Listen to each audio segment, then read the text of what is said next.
আমরার সাইটে একটা ঘটনা হয়েছে। এক ছেলে প্রায় 11-12 বছর বয়স হইব। রাত্রে কইছে মারে, কইছে মা আমি ল্যাট্রিনও যাইতাম।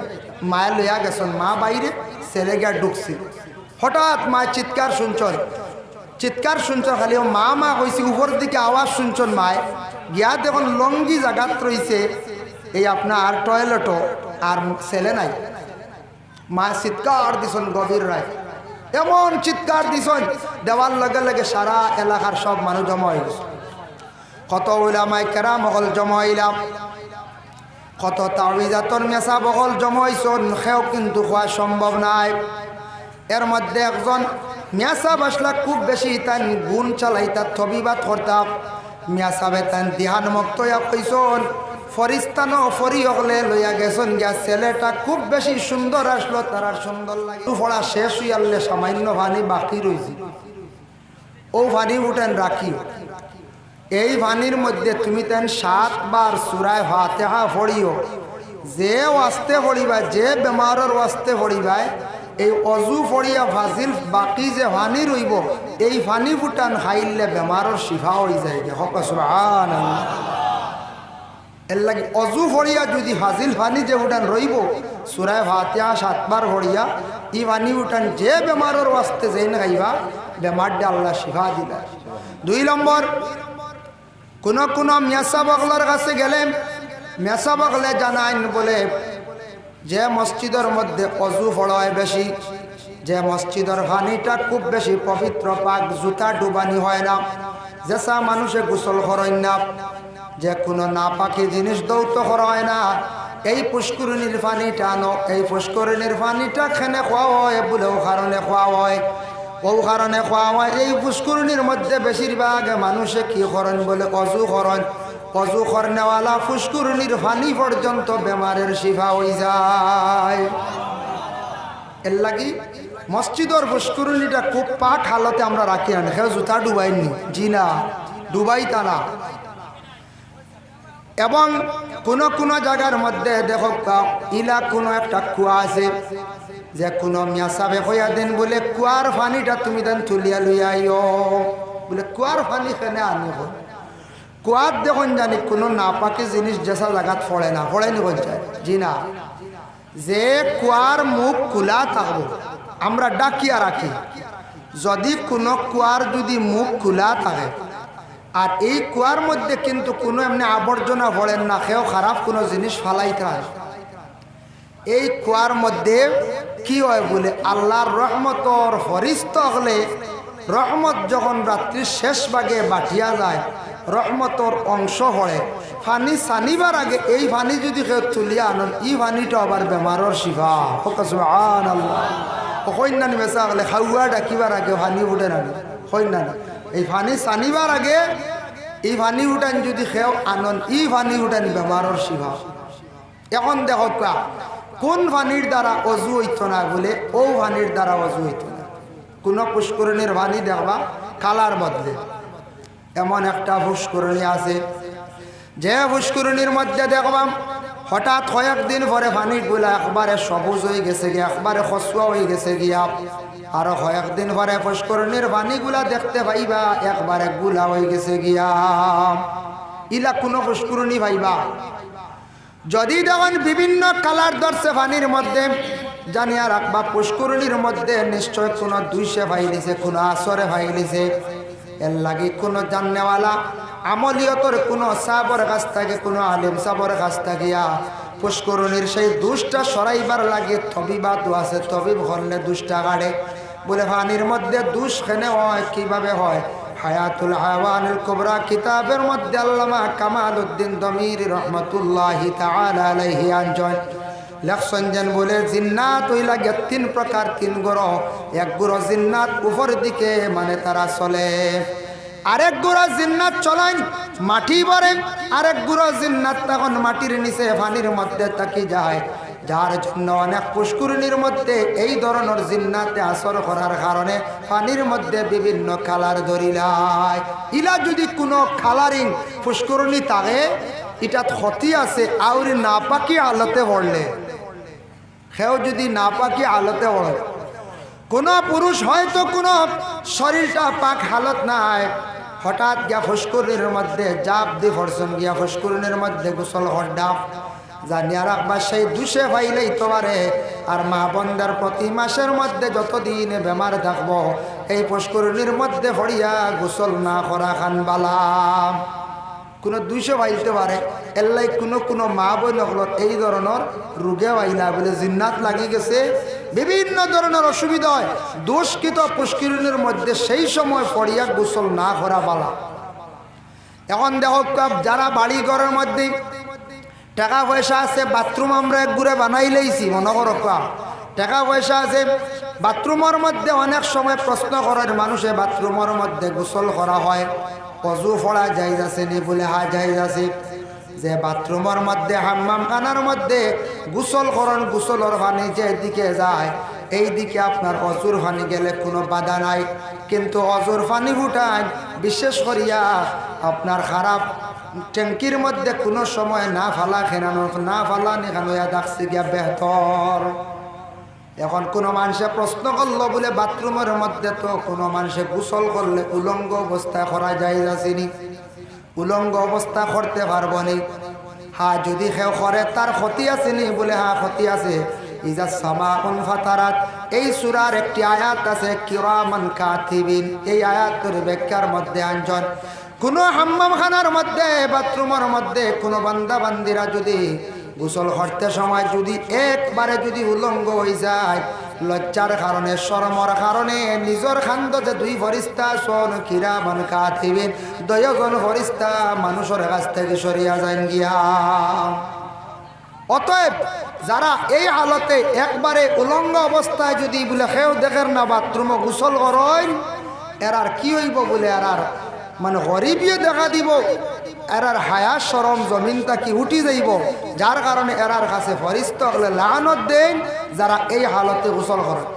কোনো বাড়ির মধ্যে আছে বাথরুম বানাইতে পারছেন না, হাম্মামখানা বানাইতে পারছেন না, পুষ্করণীর ঘাটও তো এখন আমরা বানাইতাম না, পুষ্করণীর ঘাটও এখন হাম্মামখানা আমরা থাকতো তরজা দি দেখুয়া কিবা তো কোনো বন্দায় এমনি রাং দিওওয়ালা বানাকুয়া হাম্মামখানার মধ্যে গোসল করাও সুন্নত, কাপড় পরিধান করাও সুন্নত। হকা সুবহানাল্লাহ।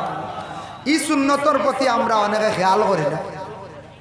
বা কোনো জায়গার মধ্যে আছে খেও আছি আমরা কিছু অভাবী মানুষ, গরিব দুঃখী মানুষ, ফসরাবাল বানাইছেন, সামনার ডাকা আছে অসুবিধা নাই, কিন্তু পায়খানা ঘর বানাইছেন উপরে চাল নাই, ইলা আছেন না ইলা কিছু জায়গার থাকি যায়, কিছু বাড়ির তো থাকি যায়। যদি হঠাৎ ঝড় বৃষ্টি হয় এই সময় যদি খেও যদি যায় জরুরতে এই পবিত্র রইবার কোনো সঞ্চার কোনো পবিত্র রইবার কোনো লাইন আছে সেটা পড়বেন না সেটা পড়ব।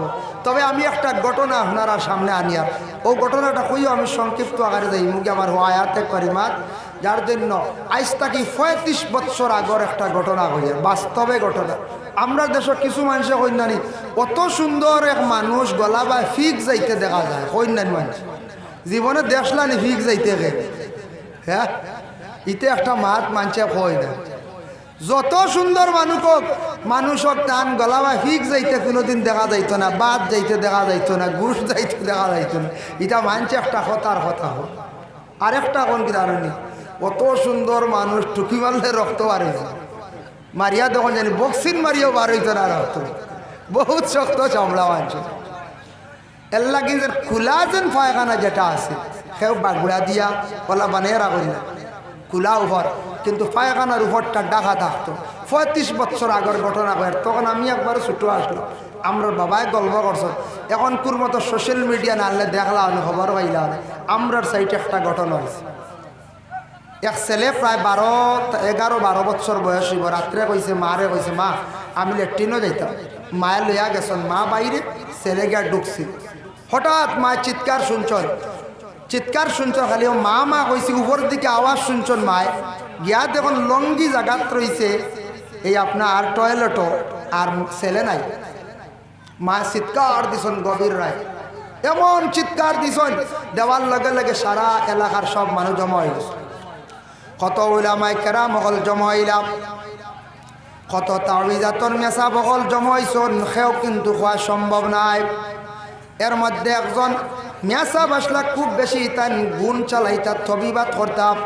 মিয়া সাহেবে তান ধ্যান মুক্ত কইসন ফরিস্তানো ফরি হলে লইয়া গেছেন গিয়া ছেলেটা খুব বেশি সুন্দর আসলো, তার সুন্দর লাগি গেছে। যাবার সময় নিছন গিয়া কিন্তু কারণে নিলা এই পায়খানার উপরের চাল সিস্টেম নাই গতিকে ছেলেটারে উঠাইয়া নিছন গিয়া বলে এখন কি করা যায়, কিতা করা যায়? ওই সময় আল্লাহর বন্দেগান দেখো ইটার উপরে ডাকনা না থাকার কারণে চাল না থাকার কারণে ছেলেটা নিছন গিয়া ও মেসাবে আবার গুণ চালাইছন। 3 দিনের ভিতরে ছেলেটারে আবার জমা করা হয়েছে, তারা আনিয়া আবার দিলাইছন। ছেলেটা আসার পরে চতুর্দিকে সারা মানুষ হলো জমাইয়া হইলা রে বা তুমি কই গেছলা কিলা গেছলা কৌসান বলে আমারে যারা লইয়া গেছলে হেরা তারা কইছন তারার মুখে তারা ফরিও হলে আমার কান্দ করি লইয়া গোটা দেশ ভ্রমণ করছন। এত বড় এখান দেশ, সুন্দর সুন্দর ফলের বাগান ফুলের বাগান, আর আমারে খাওয়াইছন বেশিরভাগ বাতাসা জিলাপি নিমকি ওগুলা খাওয়াইছন, গরম গরম মিষ্টি খাওয়াইছন। আমারে বুধবাইছুন হরিয়ক লইতা ভাই না তারা কিলা ভাই সব ঘটনা কই। যদি এই চাল থাকতো না, চাল যদি চাল নাই গতিকে ছেলেটা নিচে গিয়া ফরিয়া যাইতে সময় জাফট মারিয়া লইয়া গেছে গিয়া। যদি চাল থাকতো তাহলে ছেলেটারে হয়তো নিতে পারল না অনেক, কিন্তু ছেলেটা খুব বেশি সুন্দর আসলো। আল্লাহর বন্দেগানের জন্য বিশেষ করিয়া মানুষ দুনিয়ার জন্য যত সুন্দর হোক না কেন, মানুষের জিন্দগির মধ্যে যদি মানুষের আমল যদি সুন্দর হয় না, মানুষের যদি চলা চরিত্র সুন্দর হয় না, মানুষের চেহারার মধ্যে যদি সৌন্দর্যতা বাসে না, তাহলে মানুষ দুনিয়ার জমিন কখনো সে সুন্দর নাই। মানুষের আসল হইল ব্যবহার, চলা চরিত্র, মানুষের মুখের ভাষা, এইটা হইল গিয়া মানুষের আসল। এটা কোন জিনিসের সৌন্দর্য আনে বলে একমাত্র থাকছে গিয়া নমাজ যে ইবাদত যেটা আছে। নমাজ যদি মানুষের সঠিকভাবে যদি সে পড়িতে পারে, আল্লাহর বন্দেগান মানুষের দুনিয়ার জমিনের মধ্যে সব কিছু সুন্দর হয়ে যায়, দুনিয়াটা তার পরিবর্তন হয়ে যায়, দুনিয়া সব কিছু পরিবর্তন হয়ে যায়। মানুষের যদি ঠিক মতো যদি সুন্দর করিয়া যদি নমাজ পড়ে, যত সুন্দর করিয়া সে নমাজ পড়, আল্লাহর বন্দা জানিয়া রাখো, আল্লাহর বন্দা যদি তার দিলের মধ্যে যদি আল্লাহর ওয়াস্তে আমি নমাজ খানটা পড়িয়ার না যদি দিল যদি আনে না, সে সুন্দর করিয়া নমাজ পড়ে, মানুষ যদি দেখাইয়া নমাজ পড়ে সেই নমাজে কোনো ফায়দা পাইতো নাই। কিন্তু নমাজের আগে হইল গিয়া অজু, অজু সুন্দর হইলে নমাজ সুন্দর। আর নমাজ একমাত্র খাস আল্লাহর লাগিয়া, নমাজটা হইল গিয়া খাস আল্লাহর লাগিয়া। দেখো রাসূলুল্লাহ সাল্লাল্লাহু আলাইহি সাল্লামে ফরমায় মিফতাহুল জান্নাতুস সালাতু ওয়া মিফতাহুস সালাতিত তুহুর, জান্নাতের চাবি হইল গিয়া নমাজ, আর নমাজের চাবি হইয়া থাকছে গিয়া পাক, পাক পবিত্র যেটা আছে। কোনো বান্দায় যদি বিশেষ করিয়া তার জিন্দগিতে যদি নমাজ যদি পড়িতে চায় তাহলে পবিত্রতা অর্জন করকা, আর জান্নাত যদি পাইতে চায় তাহলে জিন্দগিতে তাই নমাজরে আদায় করকা। এখন দেখো নমাজ হইতে গিয়া দিন এবং রাত্রির মধ্যে 24টা ঘন্টার মধ্যে আছে 5 ওয়াক্তের নমাজ। 1 নম্বরে আছে ফজরের নমাজ যেটা আছে, ফজরের নমাজ পড়িতে আমরা অনেক সময় অসুবিধা হয়ে যায়, ঘুমের কারণে ফজরের নমাজ আমরা কজ হয়ে যায়, ওই না ঘুমের কারণে ফজরের নমাজ কজ। এখন খারার বেশিরভাগ কজ হইব যারা রাত গভীরভাবে ঘুমায়, রাত বেশিরভাগ আলাইয়া ঘুমায়, এরা হজর রক্ত উঠা সম্ভব না। যে বাড়ির গার্জেন টকল, যে বাড়ির মানুষ স্বামী স্ত্রী আসেন, এই বাড়ির মানুষ যদি সকালবেলা ভোরবেলা যদি উঠেন না, জানিয়া রাখো আল্লাহর বন্দেগান এই বাড়ির মানুষে আল্লাহর কোন রহমতর বাট পাই না। এই বাড়ির মধ্যে রহমতর ফরিস্তা হলে রহমত ছাড়িয়া যায় না।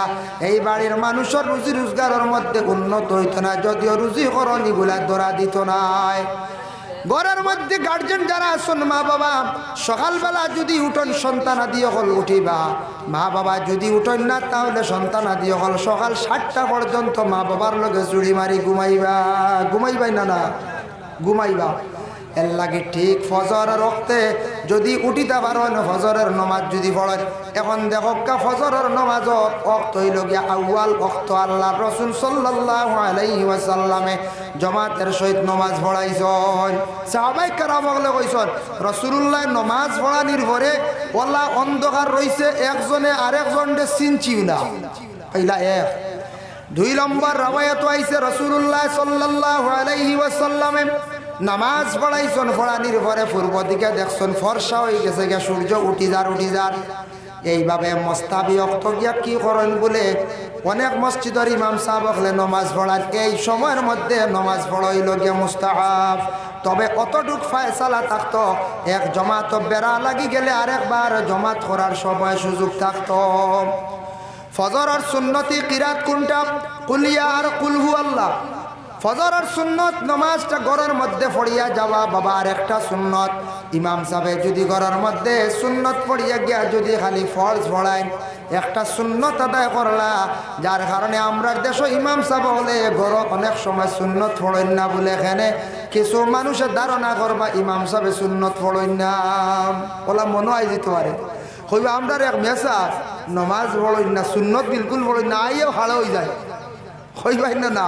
কিছু মানুষ ওলা ধারণা করিতে পারে।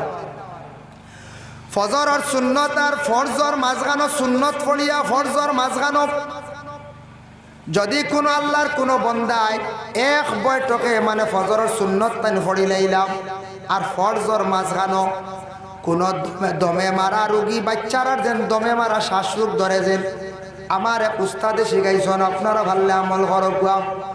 ফজরের সুন্নত যখন পড়ি লাইবাম আর ফরজর মাঝখানো আপনি এক বৈঠকে 104 বার সূরা ফাতিহা আপনি পড়িয়া ও লাগমা যেটা সুতা যে গেছা আছে ও গেছার মধ্যে আপনারা ফু দিবা, ফু দিয়া গাইড দিয়াও গলার মধ্যে বাচ্চার বান্ধিয়া দিলে কি হয় বলে বাচ্চার আর দমে মারা বেমার কমি যায়। এর লাগি সব থাকি বড় আমলের মধ্যে লাগমা পড়ার ঔষধ হইয়া থাকছে গে সূরা ফাতিহা। তবে সুন্নত পড়িয়ার ফরজর মাঝখানো পড়ার বেশিরভাগইটার আমল কঠিন সময় নাই। এর লাগে লাগমা কোনো মেসাবৃতি পড়াইতে মেসাবেতে একদিন টাইম দেওয়া লাগবে না হয়ে যায়। এখন গিয়ালেও এমনি হয়তো সূরা ফাতিহা কয়বার পড়িয়া দিয়া দিলে বা, কিন্তু ই টাইমও পড়িলে কারেক্ট হয়, ই টাইমও পড়িলে এটা কারেক্ট হয়। এখন বাড়িতে গেছেন গিয়া দেখছেন ফজরের জমাত চলের সুন্নত পড়িতা এক রাখাত ফাইবা এক রাখাত গেছে গিয়া মনে করকা ফড়িলাম কা সুন্নত, কিন্তু সুন্নতটা খাতারও গিয়া খাড়াইবা না, ইমাম সাহেবের খাতারও না মানে জমাতর খাতারও না, আলাদা থাকিয়া সুন্নতটা পড়িয়া জমাত শরীক হয়ে যাকুয়া। ফজরের নমাজ 40 সমাজ কম 40 আয়াত দিয়া ফজরের জমাত নমাজ পড়া নিয়া থাকছে গিয়া মুস্তাহাব। 40 আয়াত দিয়ে যদি পড়ায় কোনো ইমাম সাহেব এখন কুর সময় কোনো মানুষ বাদর দিন আর ফজরের নমাজ হল যাইতা না, বুঝাইছেন হল যাইতা নাই কইবা আমদার মেসাবে যে লম্বা কিরাত দি নমাজ পড়ায় মানুষ বাগিবা। এখন কুর যুগ মানুষের লম্বা দোয়াও ডরায়, লম্বা মিলাদও ডরাই না কোন যায় ডরাই। এক বাড়ির এক মানুষের যদি মিলাদ শরীফ এখন যদি পড়ায় কোরআন খতম হয়ে গেছে, কোরআন খতম শেষ হয়েছে, বাড়ির মালিকে মেসা বকলের আর লম্বা মিলাদ দি কষ্ট দিবা না, আপনি লম্বা মিলাদের আদেশ করবা। মেসা বকলে বড় কষ্ট করে পড়িবা, ঠিক আছে পড়বা। মেসা বকলরে কষ্ট দিলে একদিকে খতম পড়িছ আর একদিকে লম্বা মিলাদ লাগা। বাড়ির কোনো মানুষে দাওয়াত দিছন বেটা একদিন লম্বা মিলাদ পড়িছে, বড় কষ্ট করছে, ইতমেনান তো রইছে না, বেটার ঘুম পর্যন্ত আইছে, খালি বুড়া লাগছে। আর একদিন ওলা লম্বা মিলাদর খবর পাইলে বেটা রাস্তার দাঁড়াই রইব, কইব বাদে যাইয়ার কইব না কোন যায় মিলাদ আর শেষ হয়ে যাচ্ছে বাদে যায় ওর যাইতেও নাই। এর লাগে লম্বা যে জিনিস মানছে ডরায় সব জিনিস মধ্যম করা খান হইয়া থাকছে গিয়া বালা। আপনার কিরাত পড়াইতে সময় হলা মধ্যম, এখন কুর যুগ মানুষে লম্বা কিরাত ডরায়, দোয়া কোনো সময় মিয়া সাহেব লম্বা করিলেও মানুষে ডরায়। আল্লাহর বন্দেগানের জন্য ফজরের নমাজ যেই সময় শেষ হয়ে যায়, শেষ হওয়ার পরে 2 রাকাত নমাজ আছে সুন্নত হইয়া নিয়ত করে, কিন্তু নফল নমাজ নাওয়াইতু আন উসাল্লিয়া লিল্লাহি তাআলা রাকাতাই সালাতিল ইশরাক সুন্নাত রাসূলুল্লাহ তাআলা মুতাওয়াজ্জিহান ইলা জাতিল কাবাতিশ শরীফাতি আল্লাহু আকবার। এই 2 রাকাত নামাজ যারা বিশেষ করিয়া পড়িবা আল্লাহর রাসূলে ফরমান এক মকবুল উমরা হজের সওয়াব তাদের আমল নামায় আল্লাহ দান করেন। সুবহানাল্লাহ। উমরা হজের সওয়াব, উমরা হজতে যাওয়া যায় না, আমিও আবু যাইতাম পারছি না, আপনার তোর দোয়া যাইতাম আশা করছি। আপনার বাগার হুজুর তো কয়েকবার গিয়া আসছে, বড় হজ করিয়া আসছেন, ইটা হইলে বহুত খুশনসিবি। তা হলর ভাগ্যে জুটে না, এর লাগিয়া আশা করছে যাইতাম। আপনারাও সারা হলে মনে মনে আশা আছেন না? না আছে, কিন্তু যদি যাইতাম পারছিও না আমল নামায় তো হজর সওয়াব হইব। আর আমল নামায় হজর সওয়াব পাইলাম না, মকবুল উমরা হজের সওয়াব এক। 2 নম্বর হইল শুক্রবার দিন মা বাবার জিয়ারত করলে আরেক হলা মকবুল নফল হজের সওয়াব। এর জন্য বিশেষ করিয়া মা বাবার চেহারার চাইলে আবার নফল হজের সওয়াব। হজর সওয়াব আমরা বাড়িত বইয়া ঘর বইয়া বাবা আমরা ভাইমো, আমরা বেশি বাইরে আর দূরে যাওয়া লাগতো না। এর জন্য আল্লাহর বান্দেগান জানিয়া রাখুক মসলকে আরবাবে হক মুফতি ওয়াজিউদ্দিন রহমতুল্লাহি তাআলা আলাইহি সেই কিতাব লেখছেন। আমরার দেশত কিছু কিছু মানুষে বড় ওলি আল্লাহর মাজার যায় গিয়া জিয়ারত করতে বালা জিনিস করকুয়া, কিন্তু কোনো মানুষে গিয়া দেখবাই ওলি আল্লাহর মাজার গিয়া খালি বেশিরভাগ খালি ওয়ালত দরিয়া 12,000 দরিয়া খালি বেশি করিয়া সুমা খাইতরা। মুফতি ওয়াজিউদ্দিনে নিষেধ করছেন বলে তুমি দান ওলি আল্লাহর মাজারও যাও গিয়া জিয়ারত করো, ওয়ালির ওয়াসিলা লইয়া তুমি দোয়া করো, আর তুমি সুমা খাইও না। সুমা খাও গে তোমার মা এবং বাবার ভাইয়ের মধ্যে। জাওয়াহিরুল ফিকা মুফতি শফিউদ্দিন রহমতুল্লাহি তাআলা আলাইহি বয়ান করছেন, মান কাব্বালা রিজলা ওয়ালিদাইহি ফাকাদ কাব্বালা আতাবাতাল জান্নাহ। যে আওলাদে তার মা এবং বাবার ভাইয়ের মধ্যে দরিয়া সুমা খাইল সে হালেকে বেহেশতর চৌকাটোর মধ্যে দরিয়া সুমা খাইল। সুবহানাল্লাহ।